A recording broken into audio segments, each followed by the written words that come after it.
Terima kasih atas kunjungan Anda di Magetan Channel. Jangan lupa subscribe, like, dan share ya. Semoga kesehatan dan keberkahan selalu menyertai Anda. Amin amin amin ya robbal alamin. Melihat Li Tianbao yang tak sadarkan diri, Chen Ping sedikit mengernyit. Dia bisa dengan jelas merasakan bahwa Li Tianbao sengaja tidak melawan dan bahkan tidak bersuara. Pada saat ini, Chen Ping tidak punya waktu untuk memikirkannya, dan segera melarikan diri dari mansion Tuan Kota bersama Niu Ben. Setelah meninggalkan rumah Tuan Kota, Chen Ping melihat sekeliling dan memutuskan untuk pergi dari pegunungan di barat. Saudaraku, kita harus pergi ke utara untuk mencapai kota Badak secepatnya. Mengapa kita harus pergi ke barat? Si gila abadi bertanya dengan bingung. Kami datang jauh-jauh dari utara, dan kami melihat semua pos pemeriksaan itu. Masing-masing lebih ketat dari yang lain. Sedangkan untuk arah barat, karena tidak berbatasan dengan Rhino City, maka pos pemeriksaan di arah ini lebih sedikit.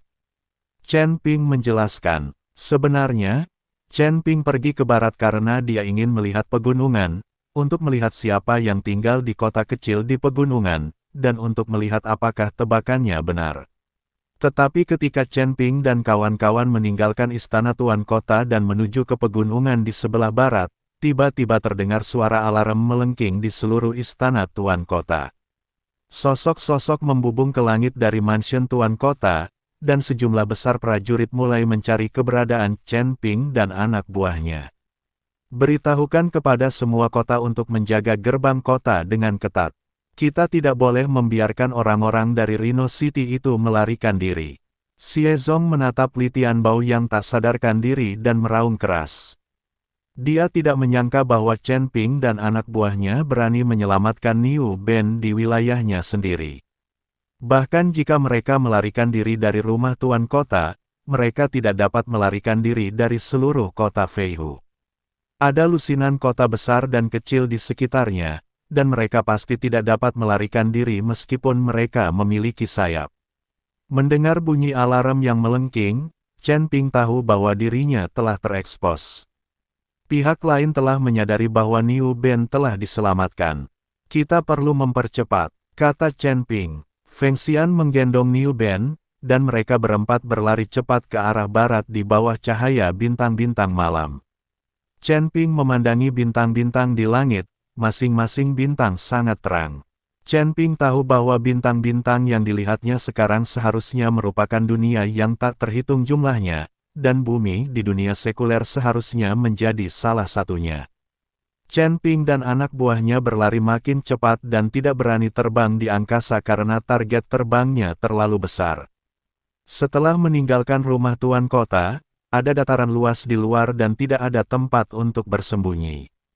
Namun, untungnya, kedua kota tersebut berjarak ratusan mil, sehingga memberi Chen Ping dan anak buahnya ruang bernapas. Jika kota-kota itu dibangun bersebelahan, akan sulit bagi Chen Ping dan anak buahnya untuk menerobos.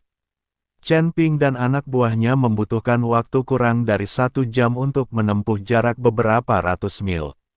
Ketika mereka tiba di kaki kota, para penjaga hendak menginterogasi Chen Ping dan anak buahnya, tetapi Chen Ping mengambil tindakan. Sikat, dengan lambaian pedang pembunuh naga, sinar pedang yang tak terhitung jumlahnya jatuh ke arah gerbang kota seperti meteor. Para penjaga yang menjaga kota bahkan tidak sempat berteriak sebelum mereka semua mati di bawah pedang Chen Ping. Inilah efek yang diinginkan Chen Ping, kemenangan cepat dan tanpa membuat orang lain waspada. Jika Jie Zong tahu mereka datang dari arah barat, dia pasti akan mengirim sejumlah besar pasukan untuk mengejar mereka. Berjalan, setelah Chen Ping membunuh penjaga di gerbang kota dengan satu pedang, dia melompat tanpa ragu-ragu dan terbang. Melintasi kota. Dengan cara ini, Chen Ping terus membunuh penjaga gerbang kota di depan, sementara Feng Xian dan Bai Yi melindungi Niu Ben. Mereka bergegas melewati beberapa kota berturut-turut, dan pada saat ini, langit berangsur-angsur cerah. Saat dia melihat pegunungan semakin dekat, Chen Ping menjadi semakin gugup. Sekarang fajar telah menyingsing, aku yakin Jie Zong sudah mengetahui arah pelarian mereka. Diperkirakan ada sejumlah besar pengejar di belakang mereka sekarang. Saya ingin tahu ada berapa banyak kota di depan. Bai Yi sedikit mengernyit. Siapa peduli? Kami akan mengambil sebanyak yang kami bisa. Kami sudah melewati banyak kota. Kota Feiyu ini hanya memiliki satu kota utama yang kuat, kota-kota lainnya hanyalah sampah. Kata sang dewa gila. Lagi pula, malam itu, Chen Ping menyelesaikan setiap masalah hanya dengan satu pedang, tanpa penundaan, yang membuat Feng Xian berpikir bahwa kekuatan kota-kota lain di kota Feiyu sangat buruk. Jangan ceroboh, ayo pergi.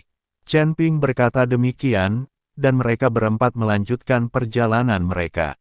Namun tak lama kemudian, kota lain muncul di hadapan mereka, tetapi kota ini jelas jauh lebih besar. Meskipun tidak sebesar kota utamanya, ia lebih besar dari kota-kota lainnya. Yang terpenting gerbang kota tertutup rapat, dan di sekelilingnya diselimuti kabut abu-abu kecoklatan, sehingga gerbang kota tidak dapat dilihat dengan jelas. Seluruh kota diselimuti kabut ini. Bahkan jika Chen Ping terbang ke udara, sulit untuk melihat pemandangan di kota. Chen Ping mencoba menyelidiki dengan indera spiritualnya dan menemukan bahwa kabut memiliki kemampuan untuk menghalangi indera spiritual. Jelaslah bahwa seseorang melakukannya dengan sengaja untuk menutupi situasi di kota agar orang-orang tidak mengetahuinya. Aneh sekali, kok kayaknya nggak ada orang di kota sebesar ini. Aku nggak bisa mendeteksi kehadiran siapapun. Sang dewa gila memandang kota yang muncul di hadapannya dan sedikit mengernyit. Seseorang sengaja menutupi suasana kota. Tampaknya kota ini dianggap lebih penting di seluruh kota Flying Tiger. Jika kita ingin melewati kota ini, mungkin tidak semudah di awal. Bai Yi berkata dengan ekspresi serius. Ada kabut di seluruh kota ini, kita tidak bisa melihat apapun, mengapa kita tidak terbang ke sana saja? Jika kita tidak bisa mendeteksi orang-orang di kota, maka orang-orang di kota juga pasti tidak akan bisa mendeteksi kita. Kata sang dewa gila, kita tidak bisa melewatinya. Kabut ini terbentuk oleh formasi yang sangat besar. Bahkan jika kita terbang di atasnya, kita akan tetap ketahuan. Kita hanya bisa melakukannya selangkah demi selangkah sekarang. Kita harus menghancurkan pembentukan kota ini terlebih dahulu, kalau tidak kita akan berada dalam posisi pasif. Chen Ping memutuskan untuk menghancurkan formasi kota di depan mereka terlebih dahulu, jika tidak, mereka tidak akan mengetahui situasi di kota tersebut, sementara pihak lain mengenal mereka dengan baik. Jika ini yang terjadi, itu akan menjadi sangat pasif. Ketika Chen Ping dan rekan-rekannya tiba di kota, mereka mendapati tidak ada seorang pun yang menjaga gerbang, tampaknya mereka benar-benar ingin menciptakan kota mati. Namun, Chen Ping tahu bahwa tidak mungkin ada kota mati di seluruh wilayah kota Feihu. Chen Ping menatap gerbang kota tinggi di depannya, dan perlahan matanya bersinar dengan cahaya merah redup. Ini Chen Ping yang membuka mata Tianming. Jika Chen Ping berhasil menghancurkan formasi besar ini sesuai aturan, mungkin akan memakan waktu lama. Dan belum tentu bisa dipatahkan, maka sekarang Chen Ping harus menggunakan mata Tianming untuk menguji formasi. Berdengung, ini. Saat mata Tianming terbuka, penglihatan Chen Ping berubah drastis. Mata Tianming terbuka, dan kabut yang awalnya berwarna abu-abu kecoklatan perlahan menghilang di mata Chen Ping. Saat mata Tianming terus menembus lebih dalam, penglihatan Chen Ping benar-benar menembus gerbang kota dan memasuki kota. Walaupun formasi ini menghalangi aura dan tidak dapat dideteksi dengan indera spiritual, ia tidak mampu menghentikan. Mata langit, Chen Ping menoleh dan mendapati tidak ada seorang pun di seluruh kota, yang ada hanya prajurit berbaju zirah. Prajurit yang tak terhitung jumlahnya berbaris berpasangan, sebagian berlatih, sebagian berpatroli. Pada saat ini, Chen Ping akhirnya mengerti bahwa kota di depannya, yang tampak berbeda, bukanlah sebuah kota sama sekali. Harus dikatakan bahwa itu adalah barak besar kota Feihu. Para prajurit lapis baja itu dilatih di tempat ini dan kemudian diangkut ke berbagai kota. Pada saat ini, Chen Ping menjadi gugup dan berlari ke sana kemari, dan benar-benar berlari ke tempat yang paling berbahaya. Menyingkirkan mata langit, Bai Yi berbisik, "Menantu laki-lakiku tersayang, bagaimana? Bisakah kamu menghancurkan lingkaran sihir di kota ini? Tidak rusak? Ayo kita pergi ke tempat lain." Setelah Chen Ping selesai berbicara, dia berbalik dan pergi. "Kakak, apa yang kamu lakukan? Kamu takut?" Feng Xian mengejar Chen Ping dengan bingung. Chen Ping tetap diam, wajahnya penuh ketegangan. Jika mereka membuat para prajurit di kota itu khawatir, akan sulit bagi mereka untuk melarikan diri. "Menantu laki-lakiku tersayang, jika kita melewati tempat ini, aku khawatir kita harus berjalan jauh dan bertemu pos pemeriksaan lainnya." Bai Yi berkata pada Chen Ping, "Kita sudah ada di sini dan pegunungan berada tepat di depan kita. Jika kita mengambil jalan memutar, kita akan membuang-buang waktu. Kita harus mengambil jalan memutar. Ini bukan kota sama sekali, tetapi barak besar yang dipenuhi tentara bersenjata lengkap, mungkin puluhan ribu orang." Chen Ping mengikuti Bai Yi dan Feng Xian dan berkata, ambil jalan memutar sekarang." Ketika Feng Xian dan Bai Yi mendengar ini, mereka berlari lebih cepat dari Chen Ping. Untuk melewati kota dan memasuki pegunungan dari arah lain, Chen Ping dan rekan-rekannya berjalan ratusan mil lagi. Namun tak lama kemudian, kota lain muncul di hadapan mereka. Namun, kota ini jelas jauh lebih kecil, dan di atas gerbang kota berdiri sejumlah besar prajurit berbaju besi hitam. Chen Ping dan anak buahnya baru saja mendekati kota, dengan jarak ratusan mil yang masih harus ditempuh, ketika mereka melihat sejumlah besar prajurit terbang keluar dari kota. Para prajurit ini langsung menuju ke tempat Chen Ping dan anak buahnya berada. "Cepat sembunyikan napasmu. Siapa yang membocorkannya?" Chen Ping terkejut ketika melihat ini. Mereka jelas-jelas menyembunyikan aura mereka, jadi mustahil bagi mereka untuk ditemukan oleh para prajurit dari jarak sejauh itu. "Ini aku," kata Niu Ben dengan sedikit malu.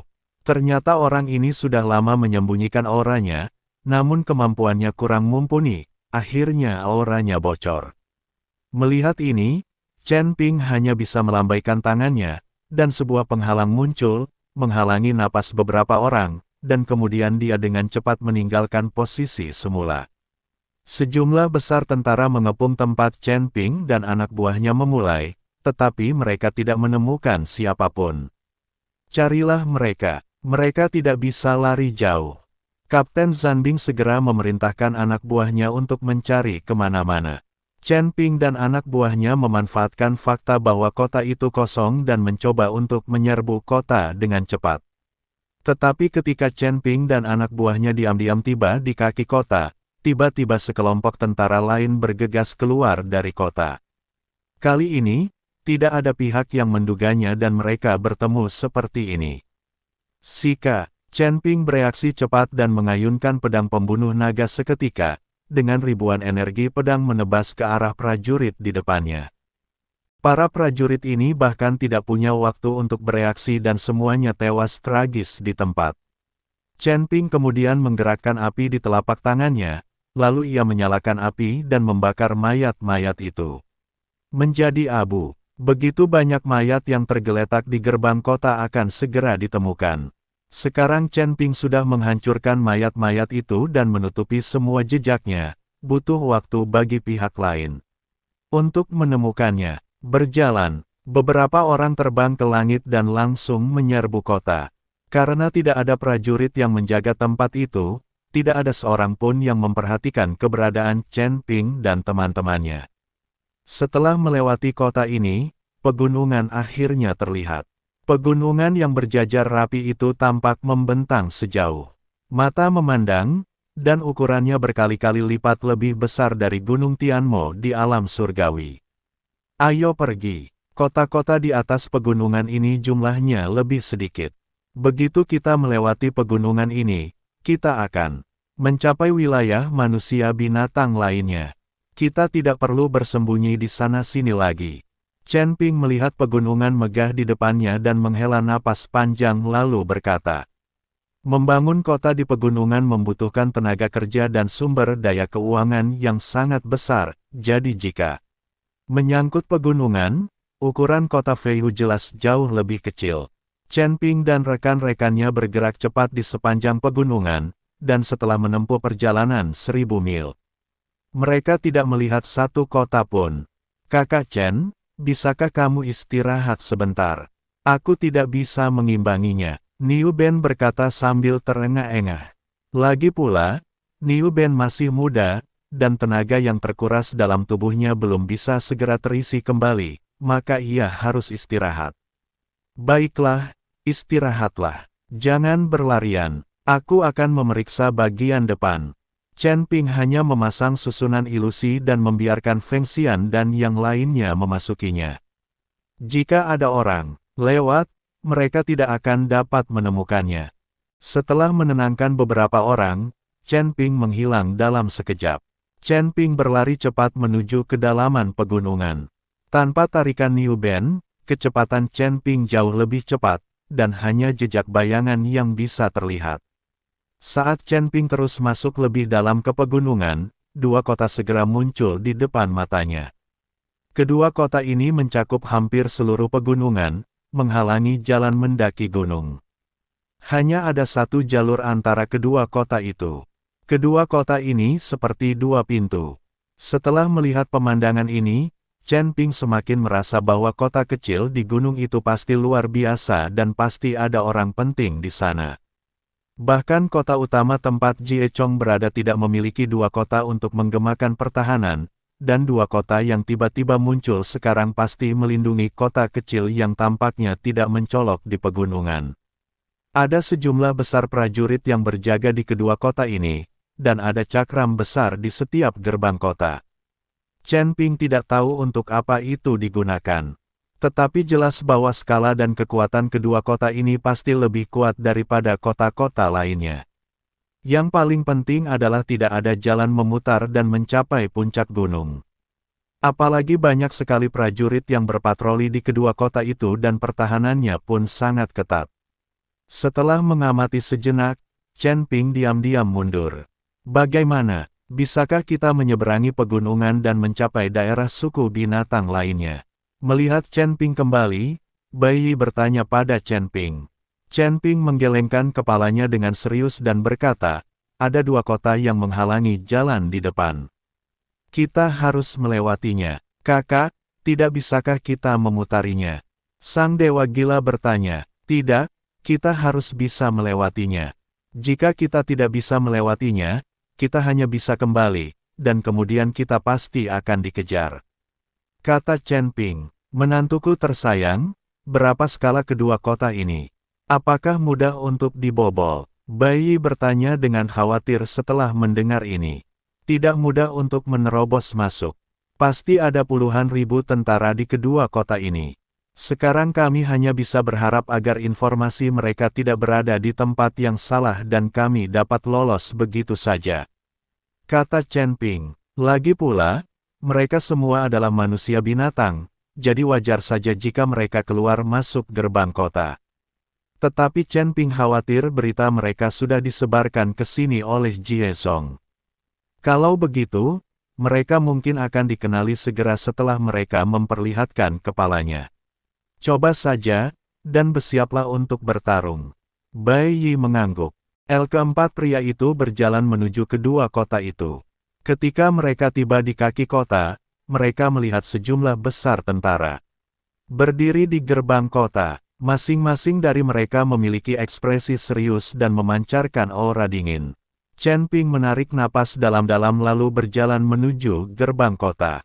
Berhan, sekelompok tentara menghentikan Chen Ping dan kelompoknya, lalu bertanya dengan suara dingin, dari mana asalmu? Kami datang dari kota utama dan ingin bertemu beberapa teman.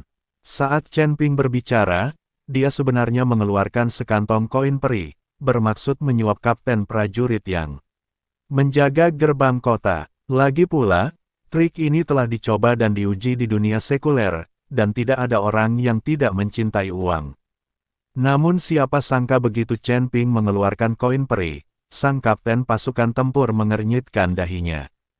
"Siapa kau?" Kepung mereka, menabrak. Chen Ping dan anak buahnya langsung dikepung oleh sekelompok tentara. Chen Ping tertegun sejenak. Dia tidak mengerti apa yang dimaksud kapten tim tempur itu. Apakah dia tidak puas dengan kurangnya koin peri? Apakah kamu tidak puas karena jumlahnya terlalu sedikit? Aku masih punya sedikit. Berikan saja pada saudara-saudara untuk dimainkan. Chen Ping mengeluarkan sekantong koin peri lainnya. Kali ini kapten tim tempur tampak lebih marah. "Kau mempermalukanku. Kau jelas bukan dari kota harimau terbang kami. Siapa kau?" Kapten tim tempur langsung menghunus senjatanya. "Saudaraku, tidak ada aturan seperti itu di suku binatang kita. Mengapa kamu memberiku hadiah? Bukankah ini tamparan?" Di wajah. Ketika Feng Xian melihat tindakan Chen Ping, dia terdiam.